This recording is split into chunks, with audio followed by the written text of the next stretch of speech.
দুনিয়াতে কিছু certain cinema থাকে যেগুলোকে আমরা ফিল গুড মুভি বলি, কারণ সেগুলো দেখার পর আপনি জাস্ট ভালো অনুভব করবেন, আপনি ফিল করবেন যে হ্যাঁ ভাই এটা প্রয়োজন ছিল। আর এরকমই একটা সিনেমা হচ্ছে দ্য বাকেট লিস্ট। মোটামুটি মুভি লাভারদের নজর থেকে এই সিনেমাটা কোনোদিনই বেরোতে পারেনি, আর বেরোবেই বা কি করে। সিনেমাতে মর্গান ফ্রিম্যান, জ্যাক নিকলসনের মতন কিছু বাঘা বাঘা অভিনেতা রয়েছে। অ্যান্ড ইউ নো, আমাদের না মাঝে মাঝে এমন কিছু সিনেমা দেখা প্রয়োজন যেগুলো দেখে আমরা একটু রিফ্রেশড ফিল করবো, আমরা অ্যালাইভ ফিল করবো, যেগুলো দেখে ফিল করবো যে আমরা নিজেরাই কতটা ইম্পর্টেন্ট। তাই আমি দ্য বাকেট লিস্ট সিনেমাটাকে নিয়ে আলোচনা করবো। গল্পের শুরুতে বরফের পাহাড়ের একটা দৃশ্য দেখতে পাই। ব্যাকগ্রাউন্ডে কার্টার নামক একজন মানুষের ভয়েস শোনা যাচ্ছিল এবং সে কিছু গুরুত্বপূর্ণ কথা বলে যে আমরা আমাদের জীবনের পরিমাপটা কিভাবে করি, মানে আমাদের জীবনের গুরুত্ব বা কে কতটা গুরুত্বপূর্ণ, সেটা কি মানুষের যশ খ্যাতি, নাকি মানুষের ভালোবাসা, নাকি আমাদের ফেলে যাওয়া সেই স্মৃতিগুলো, কিভাবে জীবনের পরিমাপ করা হয়। অনেকে তো মনে করে যে জীবনের কোনো মানেই হয় না, তবে এডওয়ার্ড কোল নামক সেই মানুষটা তার জীবনের শেষ সময়টুকুনি এত চমৎকার ভাবে বেঁচেছিল যে পৃথিবীর বহু মানুষ তাদের সারা জীবনে অত শান্তিতে বাঁচতে পারে না। তবে কে এই এডওয়ার্ড কোল সেটাই তো জানবো। তো চলুন আর একটু আগে যাওয়া যাক। একদম শুরুতে আমরা কার্টারকে দেখতে পাই। Carter Chambers. কার্টার একজন মেকানিক এবং হিস্ট্রিতে তার যথেষ্ট জ্ঞান রয়েছে। তো সে গ্যারেজে কাজ করছে আর সেই মুহূর্তে তার একটা ফোন আসে। হসপিটাল থেকে ফোন এসেছে, তার হেলথের রিপোর্ট এসেছে, যেটা একদমই ভালো না। কার্টারের লাং ক্যান্সার ধরা পড়েছে এবং এই খারাপ রিপোর্টটা শোনার পরেই তার প্রথম চোখটা যায় তার হাতে থাকা সিগারেটের উপরে। আই মিন রিয়েলি, ক্যান্সার, এটা শোনার জন্য কোন মানুষটাই বা প্রস্তুত থাকে? অন্যদিকে কোর্টের একটা সিন দেখতে পাই যেখানে এডওয়ার্ড কোল নামক সেই মানুষটা রয়েছে। এডওয়ার্ড একজন বিলিয়নিয়ার, গোটা দেশে প্রায় 7টা তার নিজের হসপিটাল রয়েছে। তবে তার সেই প্রাইভেট হসপিটালগুলো নিয়ে বহু কেসও উঠেছে। সেখানে ডাক্তারদের শর্টেজ, পর্যাপ্ত ইমার্জেন্সি রুম নেই, এমনও কথা উঠেছে যে একটা রুমের মধ্যে 2টো করে বেড ঢুকিয়ে দেওয়া হয়েছে, যার কারণে ছোট স্থানে পেশেন্টদের অনেক সমস্যা হচ্ছে। এডওয়ার্ড তখন একটা স্পষ্ট কথা জানায় যে আমি তো কোনো হেলথ স্পা চালাচ্ছি না, আমি যেটা চালাচ্ছি সেটা হসপিটাল। একটা রুমে 2টো বেড, সমস্যাই বা কি? সো মিস্টার কোল, বা তাকে আমি এডওয়ার্ড বলেই রাখছি, সে সেই মুহূর্তে আর্গুমেন্ট করতে করতে আচমকা অসুস্থ হয়ে পড়ে। সে জোরে জোরে কাশছে এবং তার মুখ থেকে রক্ত বেরিয়েছে। আর কি, তাকে ইমিডিয়েট হসপিটালে শিফট করা হয়। হসপিটালটা তার নিজেরই সেই হসপিটাল, যদিও তাকে রুমে পাঠানোর আগে তার রুমটাকে ভালো মতন গুছিয়ে রাখা হয়েছে। তার পছন্দের কফি সেটআপেরও ব্যবস্থা করে নেওয়া হয়েছে। বড়লোক মানুষ কপিলওয়াক নামক এক টাইপের কফি খায়। অ্যাকচুয়ালি সে সেই কফিটা নিয়ে এতটাই অবসেসড যে গল্পের শুরুতে যে কোর্টে কেসটা চলছিল তখন এডওয়ার্ড সেখানে পাত্তা না দিয়ে নিজের কফি বানাচ্ছিল। এডওয়ার্ডের পার্সোনাল অ্যাসিস্ট্যান্ট, যার নাম হচ্ছে থমাস, সে সেখানে সেই কফি মেশিন এবং সেই স্থানটা ভালো মতন ক্লিন করে রেখে যায় এবং তারপর এডওয়ার্ডকে সেখানে ঢোকানো হয়। তবে এডওয়ার্ডের চোখ পড়ে তার পাশে থাকা আর একটা পেশেন্টের উপরে, যে পেশেন্ট আর কেউ না, সেটা হচ্ছে কার্টার। তাদের দুজনকে একই রুমেই রাখা হয়েছে। তবে এডওয়ার্ড জানায় যে তার তো একটা পার্সোনাল রুম দরকার। তবে এটা কি পসিবল? একদমই না, কারণ এইভাবেই তো সে অ্যাডভার্টাইজমেন্ট করে এসেছে যে একটা রুমে 2টো বেড, 2টো পেশেন্ট। এখন তাকে একটা সিঙ্গেল রুম দিলে সেখানে পেয়ারের একটা সমস্যা হবে।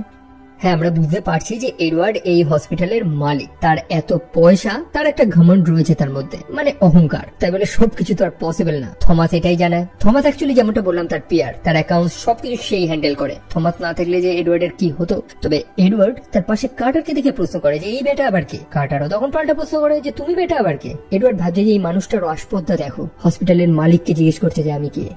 এডওয়ার্ডের তারপর মাথায় একটা সার্জারি হয়। মোটামুটি ডাক্তার তো বলেই দিয়েছে যে তার সার্ভাইভাল চান্স মাত্র 5%। সেই এডওয়ার্ড যে এতটা খিটখিটে মানুষ সেটা আরো বোঝা যায় যখন তার সার্জারি হচ্ছিল, তখনও সে খিটখিট করে যাচ্ছিল নিজের স্বপ্নে। পরের দিন সকালবেলা ডাক্তার তার সাথে ভিজিট করে। মোটামুটি কিছু রিপোর্ট তার ঠিকঠাকই রয়েছে। শীঘ্রই তার কিমোথেরাপি শুরু হবে। পাশের বেডে রয়েছে কার্টার, যে মোটামুটি বহু দিন ধরেই এখানে রয়েছে। তার উপরে কিছু এক্সপেরিমেন্টাল ট্রিটমেন্ট হচ্ছে। এখন একই রুমে বন্দি 2 পেশেন্ট, তাদের মধ্যে কথা তো হবে। এডওয়ার্ডের পাশে থাকে সেই কফি মেশিন, যেমনটা বললাম সে এক টাইপের কফি খায়, কপিলওয়াক, শৌখিন মানুষ তো। এবং কার্টার সেটা দেখে কফি নিয়ে জ্ঞান দেওয়া শুরু করে। এই লাইক কফির অরিজিন, যে কিভাবে ইথিওপিয়া থেকে সেটা অরিজিন হয়। সে হিস্ট্রি খুবই পছন্দ করে, যেমনটা বলেছিলাম। তো যেখানে জ্ঞান বা নলেজের ব্যাপার আসবে সেখানে সে কখনোই চুপ থাকতে পারবে না। রাতের বেলা এডওয়ার্ডের অ্যাসিস্ট্যান্ট থমাস এসেছে তাকে খাবার দেওয়ার জন্য, ডিনার। এখন যেহেতু সে মালিক, বিলিয়নিয়ার বলে কথা, তার জন্য স্পেশাল ডিনার তো এসেছে। থমাস খুবই ভালো, সে এডওয়ার্ডকে রিকোয়েস্ট করে যাতে একবার কার্টারকে সাদার জন্য, যে সে খাবে নাকি। কার্টার জানে যে না, সে খাবে না। সে কারণে এডওয়ার্ড তাকে দেখিয়ে দেখিয়ে খেতে থাকে, যদিও সেই খাবার তার হজম তো হয় না। রাতের বেলাতেই বমি করে সব ভাসিয়ে দেয়। এইটুকুনি সময়ের মধ্যে কিছু কিছু জিনিস আমরা লক্ষ্য করি যে এডওয়ার্ড এরকম পয়সাওয়ালা একটা বিলিয়নিয়ার, তবে তার কোনো ভিজিটর নেই। তাকে দেখতে আসছে শুধু তার অ্যাসিস্ট্যান্ট। অন্যদিকে কার্টারের সাথে তার স্ত্রী সাক্ষাৎ করতে এসেছে, কখনো তার ছেলেও সাক্ষাৎ করতে এসেছে। এই নিয়েই কার্টার এবং এডওয়ার্ডের মধ্যে আলোচনাও হয়। কার্টার নিজের পরিবারের ব্যাপারটা জানায় যে তার 2 ছেলে 1 মেয়ে রয়েছে। তবে এডওয়ার্ড, তার কি কোনো ছেলে মেয়ে রয়েছে? সে জানায় যে ডিপেন্ডস, নির্ভর করে। কিসের উপরে সেটার উত্তর আমরা জানতে পারি না। তবে এটুকুনি তো জানতে পেরেছি যে তার 4 বার বিয়ে হয়েছে। কোনো সম্পর্কই তার টেকেনি, জাস্ট একটা সম্পর্ক ছাড়া, টাকার সাথে তার যে সম্পর্ক। প্রায় 16 বছর বয়স থেকে সে যে ইনকাম করা শুরু করেছিল, তারপর সে আর থামেনি এবং তারপর থেকে যেন সে একাই ভালো থাকে। এখন একা থাকা এবং সংসার করার দুটো জিনিস তো আর একসাথে পসিবল না, তাই না? অর্থাৎ এডওয়ার্ড তার ড্রিম অ্যাচিভ করেছে, সে যেটা চেয়েছিল সেটা সে করেছে। তবে কার্টারের সেটা হয়নি। অ্যাকচুয়ালি সে একটা হিস্ট্রি প্রফেসর হতে চেয়েছিল, সে সুযোগও পেয়েছিল।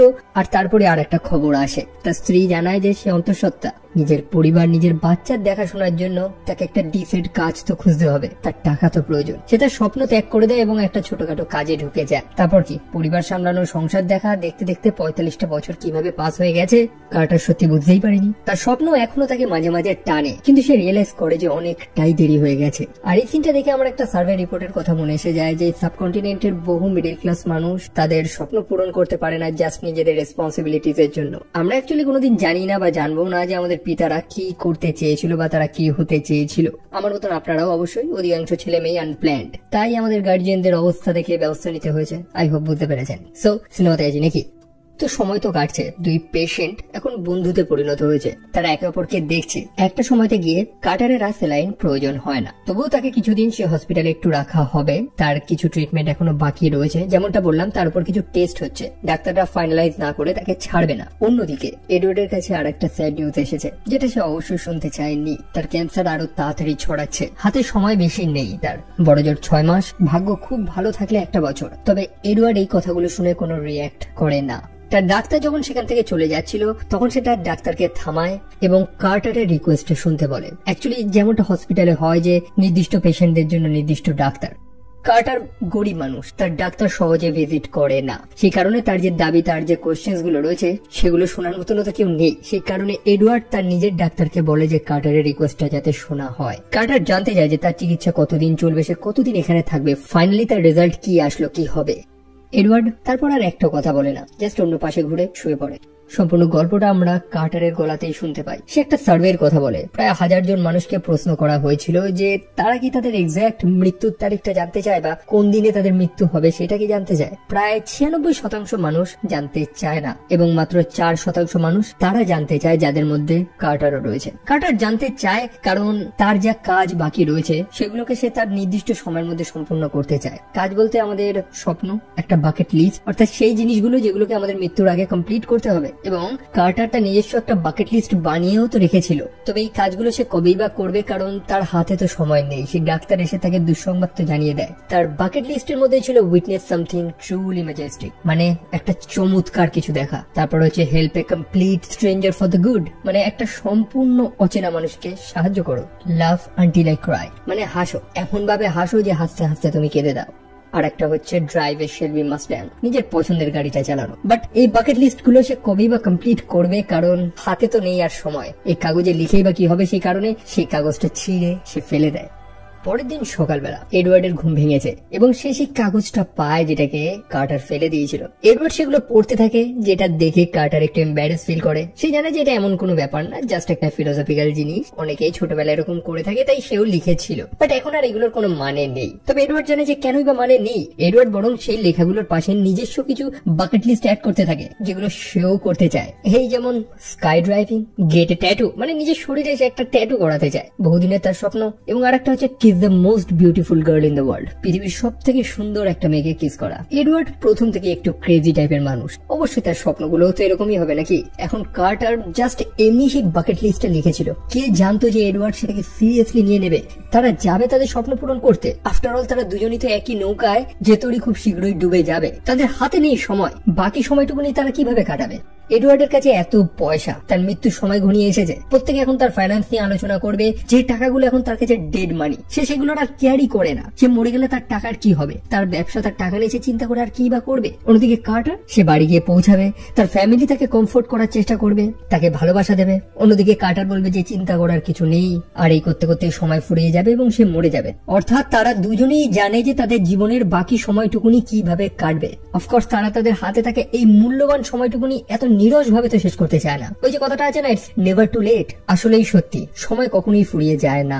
এখন স্বপ্ন পূরণ করতে তো টাকা লাগে, তবে যেখানে এডওয়ার্ডের মতন একটা বিলিয়নিয়ার রয়েছে সেখানে টাকার চিন্তা করে কি বা হবে। এডওয়ার্ড তো যেতে চায় এবং কার্টার সেও যেতে চায়, মনে মনে তারও এই ইচ্ছেটা রয়েছে এবং সে তার ইচ্ছেটা তার স্ত্রীর কাছে প্রকাশ করে। তার স্ত্রী তাকে অন্য হসপিটালে নিয়ে যেতে চায়। তার স্ত্রী মনে করছে যে হয়তো এখানে তার চিকিৎসাটা ঠিক মতন হয়নি, তবে এডওয়ার্ড জানায় যে আর না, কতদিনই বা সে এখানে বসে বসে অপেক্ষা করে করে মরবে। তার স্ত্রী জানায় যে তার সংসার, তার ছেলে মেয়েদের ছেড়ে কি সেরকম ভাবে চলে যেতে পারবে বেশ কিছু দিনের জন্য। এডওয়ার্ড জানায় যে চলে যাওয়া, একটা মানুষ নিজের স্বপ্ন, নিজের ইচ্ছা পূরণ সবকিছু ত্যাগ করে 45টা বছর নিজের সংসারের জন্য নিজের গা হাত পা ঘষেছে, সেই মানুষটাকে কেউ কখনোই বলতে পারে না যে তুমি তোমার ছেলে মেয়েদের ছেড়ে চলে যাচ্ছ। সে যথেষ্ট করেছে, তার প্রয়োজনের থেকে বেশি করেছে সে, এখন তার সময়। অবশ্যই কার্টারের স্ত্রী এইসবের জন্য এডওয়ার্ডকে তো ঘৃণা করছে, তবে কার্টার এটা করতে চায় এবং তারা চলে যায় স্কাই ড্রাইভিং করার জন্য, প্লেন থেকে ঝাঁপ মারা। কার্টার বরাবরই এই জিনিসটাকে ভয় করে, সে আজ অব্দি কোনোদিন প্লেনই চড়েনি, প্লেন ক্র্যাশ হয়ে যাবে এই ভয়তে এখন আবার প্লেন থেকে ঝাঁপ মারার পালা। বুঝুন তাহলে, এখন প্লেন থেকে ঝাঁপ মারতে হলে মানুষের মাথায় একটা চিন্তাই আসে, সেটা হচ্ছে সময় মতন যদি প্যারাশুট না খোলে তবে নিজের ভয়কে ওভারকাম করা, এর থেকে থ্রিলিং আর কি আছে।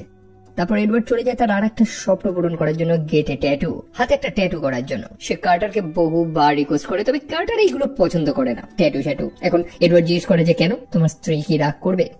তুমি তো জাস্ট একটা গায়ে ট্যাটুই তো করছো, কোন অন্য মেয়ের সাথে তো আর ঘুরতে যাচ্ছ না। আর তখনই এডওয়ার্ড জানতে পারে যে কার্টার আজ অব্দি নিজের স্ত্রী ছাড়া অন্য কোনো মেয়ের সাথে মেশেওনি। তো চলো এরকমই আর একটা কিছু লিস্টে অ্যাড করে দেওয়া যাক। তবে কার্টার জানায় যে না, এই জিনিসটা তার পছন্দ না।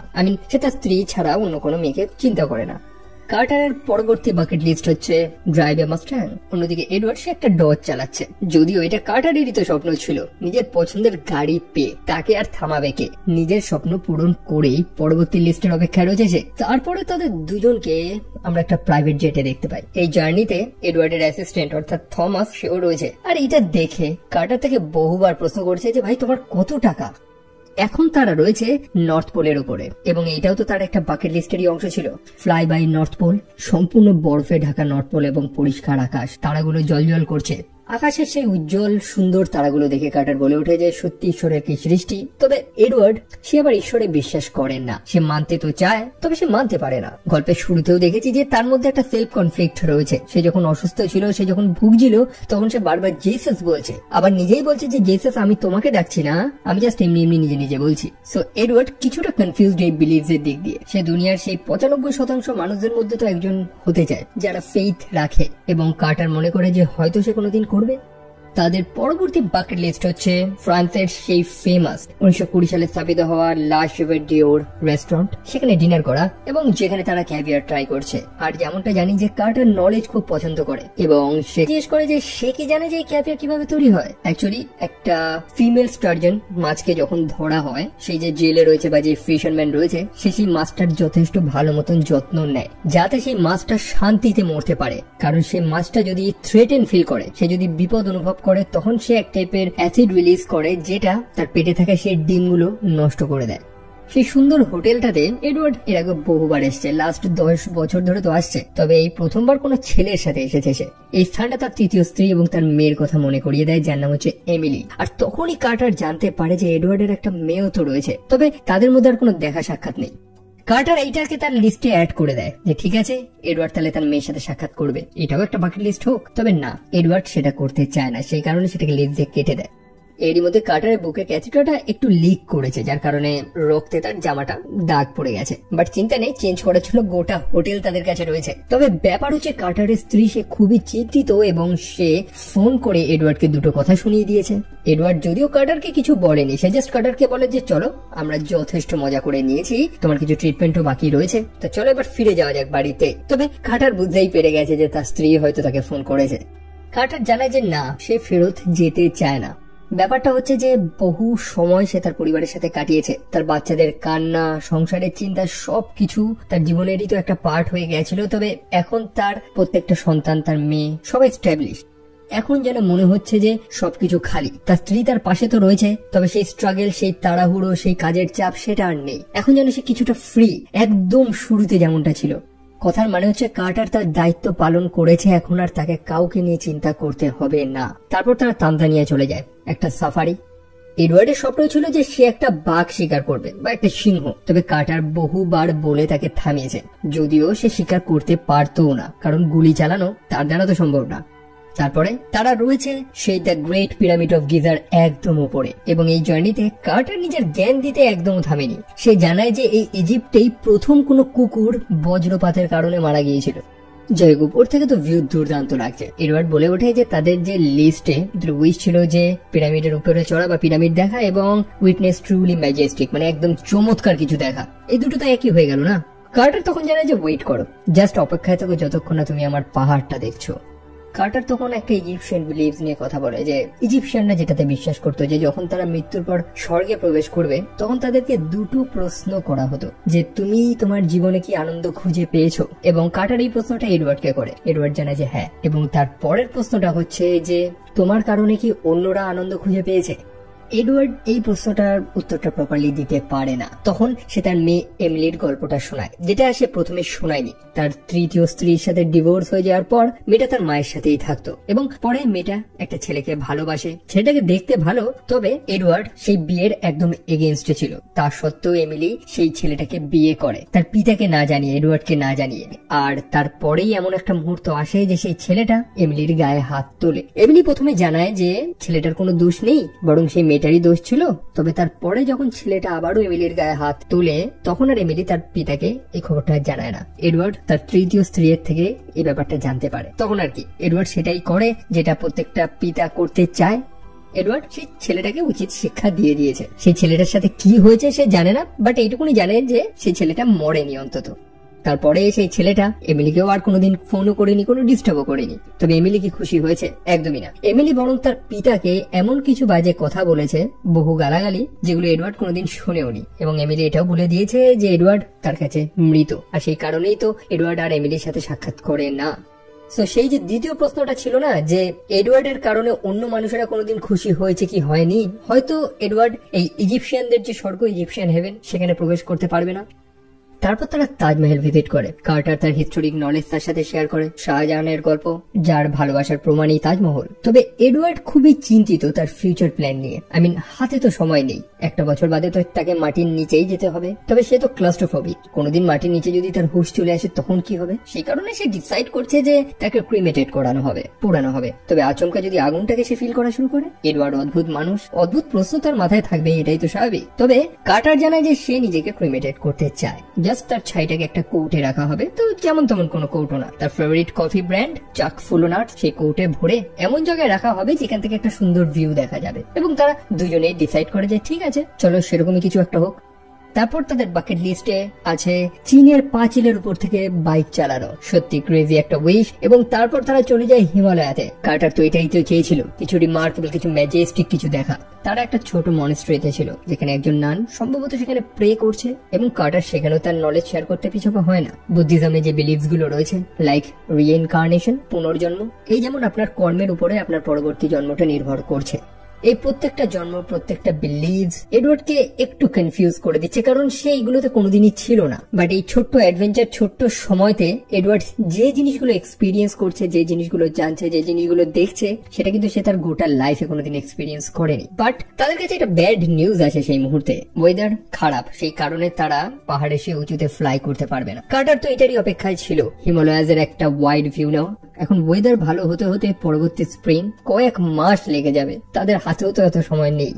তাদের পরবর্তী ডেস্টিনেশন হচ্ছে হংকং, যেখানে কার্টারের সাথে একটা মেয়ের সাক্ষাৎ হয়। তাদের দুজনের মধ্যে পাহাড় নিয়ে বহু আলোচনা হয়। কার্টার যে পাহাড়ের চূড়া, পাহাড় এইসব নিয়ে খুব ইন্টারেস্টেড, তার কাছে সেটাই একটা বেস্ট ভিউ, যেখানে পরিবেশের আওয়াজ, কোনো আওয়াজ হবে না। সে এরকমও তো একটা গল্প শুনেছে নাকি সেখানে ঈশ্বরের আওয়াজ শোনা যায়, সেখানে এতটা নিস্তব্ধ সেই একদম পাহাড়ের চূড়াতে। তবে যে মেয়েটার সাথে সে গল্প করছিল সেটা একটা প্রস্টিটিউট ছিল, যাকে এডওয়ার্ড ভাড়া করেছে। মনে আছে তো, এডওয়ার্ড সেই বাকেট লিস্টে অ্যাড তো করেছিল যে কার্টার আর একটা মেয়ের সাথে সময় কাটাবে। তবে কার্টার এটা করে না। মেয়েটা এটা প্রথমেই বুঝতে পেরে গেছিল, এবং সে কার্টারকে বলে দেয় যে তার স্ত্রী সত্যি খুবই লাকি। আর কি, এবার তাদের বাড়ি ফেরার পালা। নিজেদের দেশে ফিরে এসেছে, তবে সেই লিস্টে একটা এখনো বাকি রয়েছে, সেটা হচ্ছে এডওয়ার্ড তার মেয়ে এমিলির সাথে সাক্ষাৎ করবে। তারা এমিলির বাড়ির সামনে এসেই দাঁড়ায়। এমিলি ঘরের মধ্যেই ছিল, তবে এডওয়ার্ড তার মেয়ের সাথে সাক্ষাৎ করে না। উপরন্তু সে রেগে যায় যে তাকে না বলে তারা এরকম ডিসিশন কেন নিল। এডওয়ার্ড সত্যি প্রচন্ড রেগে যায় এবং সেই বাকেট লিস্ট সে কাগজ ছিঁড়ে ফেলে দেয়। সে মানে না এইসব জিনিস, সে জাস্ট পাগল না, সে অনেকটা অ্যারোগেন্ট। যেহেতু কার্টার এবং থমাস তারা দুজন মিলে এই প্ল্যানটা করেছিল, সেই কারণে তাদের দুজনকে ছেড়ে এডওয়ার্ড সেখান থেকে গাড়ি নিয়ে চলে যায়। তারা দুজনেই তো বাড়ি গিয়ে পৌঁছায়, তবে দুজনেরই তো জীবন সম্পূর্ণ আলাদা। এডওয়ার্ড যেখানে এতটা একা, নিজের কথা বলার কেউ নেই, আবেগ প্রকাশ করার কেউ নেই, রাগ দেখানোরও কেউ নেই, সেখানে কার্টার তার নিজের পরিবারের সাথে সময় কাটাচ্ছে। তার হাতে যে সময় বেশি নেই সেই চিন্তা আর তার নেই, যেন জীবনটাকে সে সম্পূর্ণ করে ফেলেছে, এমনটাই ফিল তার মধ্যে রয়েছে। তার স্ত্রীও তাকে একটা সারপ্রাইজ দিতে চায়, সেই পুরনো দিনের মতন যখন তাদের বয়সটা কম ছিল। তবে কার্টারের সময় যেন আরো অনেক কাছে চলে এসেছে। সে আচমকা অসুস্থ হয়ে পড়ে, তাকে হসপিটালাইজ করা হয়। এডওয়ার্ড চলে যায় তার সাথে সাক্ষাৎ করার জন্য। এডওয়ার্ড ডাক্তারের থেকে জানতে পারে যে ইনফেকশন তার মাথার পর্যন্ত পৌঁছেছে, কতটা বাঁচানো যাবে কিছুই জানা যাচ্ছে না। কার্টার এডওয়ার্ডের জন্য একটা চিঠিও লিখে রেখে গেছে, যেটাকে তাকে পরে দেওয়া হবে। যাই হোক, এত কষ্টের মধ্যেও কার্টার তার নলেজ শেয়ার করতে কিন্তু এখনো ভুলেনি। তাদের দুজনের মধ্যে প্রথম থেকেই একটা জিনিস নিয়ে তর্ক ছিল, সেটা হচ্ছে কফি। কার্টার একটা সিম্পল কফি পছন্দ করে, ওই চাক ফুলোনাট। অন্যদিকে এডওয়ার্ড তার সেই শৌখিন কপি লুয়াক।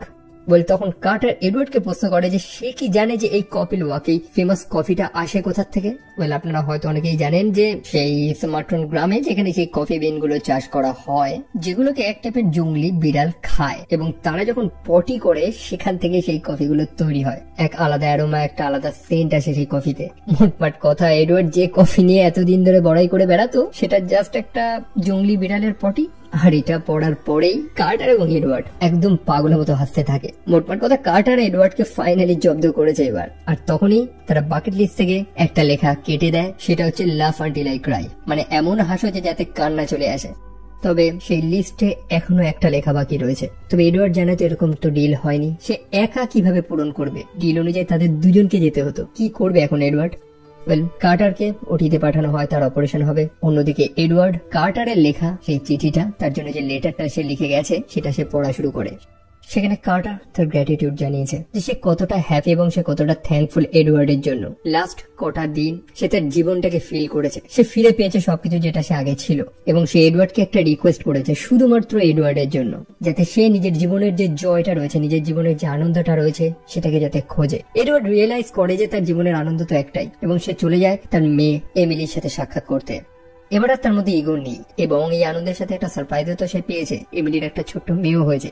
এডওয়ার্ড এখন একটা গ্র্যান্ডফাদার, সে নিজের নাতনিকে চুমু খায়, এবং সেই বাকেট লিস্টের একটা লেখা কমপ্লিট হয়। মনে আছে সে লিখেছিল যে পৃথিবীর সব থেকে সুন্দর মেয়েকে সে কিস করবে, এবং এইটাই হচ্ছে সেই প্রিশিয়াস মোমেন্ট। অন্যদিকে সে অপারেশনে কার্টারকে আর বাঁচানো যায়নি। অনেক ক্লান্তির পর সে ফাইনালি বিশ্রাম নিয়েছে। কার্টারের ফিনারেলে এডওয়ার্ড কিছু কথা বলে, যদিও সে জানে না যে এরকম একটা মোমেন্টে, এরকম একটা জায়গায় কি কি কথা বলা উচিত। সে স্পষ্ট ভাষাতেই বলে যে তার কথাগুলো শুনতে হয়তো সেলফিশ মনে হতে পারে, তাকে হয়তো স্বার্থপর মনে হতে পারে। আসলে কার্টারের জীবনের শেষ কটা দিন এডওয়ার্ডের জীবনের সব থেকে সেরা দিনগুলো ছিল। প্রায় 3 মাস আগেই তো তারা কমপ্লিটলি স্ট্রেঞ্জার ছিল, একে অপরকে চিনত না, এবং আজকে এডওয়ার্ড এতটা গ্রেটফুল যে সে নিজেকে কমপ্লিট ফিল করছে। সে সবকিছুই পেয়ে গেছে ফাইনালি, যেগুলো তার কাছে মিসিং ছিল। আর তখনই সে বাকেট লিস্টের আর একটা লেখাও কমপ্লিট হয়, সেটা হচ্ছে help A complete stranger for good. সত্যি কার্টার একটা সম্পূর্ণ অচেনা মানুষকে সাহায্য করেছে। সে খুবই গর্বিত যে কার্টার তার নিজের জীবনের কিছু মূল্যবান সময় এডওয়ার্ডকে দিয়েছে। এটা বললে ভুল হবে না যে তারা অন্তত একে অপরকে যথেষ্ট সাহায্য করেছে, তারা একে অপরকে খুশি করেছে। সেই কারণেই তো এডওয়ার্ড চায় যে তার জীবনের শেষটাতে যখন সে বিশ্রাম নেবে, অন্তত সে সেখানে কার্টারকে তার পাশে চায়। তবে তাদের যে সেই বাকেট লিস্ট, সেই লিস্টে একটা লেখা এখনো বাকি ছিল না। 81 বছর বয়সে এডওয়ার্ড তার শেষ নিঃশ্বাস ত্যাগ করে, এবং 2 বন্ধু মিলে যেটা প্রমিস করেছিল যে তাদেরকে ক্রিমেটেড করানো হবে, এবং থমাস তাদের উইশটা কমপ্লিট করে। সেই কফির ক্যানে এডওয়ার্ডের ছাইটা ভরে সে সেটা কার্টারের পাশে রেখে দেয়। আর এখানেই তাদের বাকেট লিস্ট কমপ্লিট হয়। মনে আছে তো একটা বাকি ছিল, যে উইটনেস সামথিং ট্রুলি ম্যাজেস্টিক। সেই আবহাওয়া খারাপের কারণে তারা হিমালয় তো দেখতে পারেনি, তবে এখন তারা আবারও একসাথে, যেখান থেকেই তারা এই ম্যাজেস্টিক ভিউটা নিতে পারবে। আমি জানি না আমি আপনাদের কিভাবে সিনেমাটা এক্সপ্লেন করলাম, বাট টু মি এই সিনেমাটা one of the best feel good cinema actually. আসলেই এই সিনেমাটা আপনাকে অনেক কিছু অফার করে যদি আপনি জানতে চান যে লাইফকে কিভাবে মেজার করা হয়। গল্পের শুরুটাই তো এইভাবেই হয়েছিল, তাই না? যে কার্টার প্রশ্ন করছিল যে আমরা এক জীবনের পরিমাপ কিভাবে করি। এই সিনেমাতে রয়েছে ভর্তি ভর্তি মেসেজ, যার মধ্যে একটা হচ্ছে ইটস নেভার টু লেট। ওই যে কথা আছে না যে সময় ফুরিয়ে গেছে বা আর সময় নেই, হয়তো ওই কথাটা কোনো কোনো ক্ষেত্রে ভুল। একই সাথে লাইফে যেমন দুটি পারপাস, যে ভালো থাকা, ফাইন্ডিং দ্য জয়, আনন্দ খুঁজে পাওয়া এবং সবাইকে আনন্দিত রাখা। এবং সিরিয়াসলি, যে মানুষটা সবাইকে ভালো রেখে ভালো থাকে তার মতো ব্লেসড মানুষ এই দুনিয়াতে হয় না। বাই দ্য ওয়ে, আপনাদের কেমন লাগলো এবং আপনাদের ওপিনিয়ন্স গুলো অবশ্যই কমেন্ট সেকশনে লিখতে একদমই ভুলবেন না। আপনি যদি এরকম ফিল গুড টাইপ সিনেমা পছন্দ করেন তো আমাকে ডেফিনেটলি কমেন্ট সেকশনে জানাবেন, তাহলে ভবিষ্যতে আমি আরো এই ধাঁচের সিনেমার এক্সপ্লেনেশন বানাবো। এবং আমাকে ফেসবুক, ইনস্টা এবং আমার হোয়াটসঅ্যাপ চ্যানেল এগুলো ফলো করতে একদমই ভুলবেন না, যেখানে আমি রেগুলার আপডেটেড থাকি। সেগুলোর লিঙ্ক ডেসক্রিপশনে রয়েছে। তো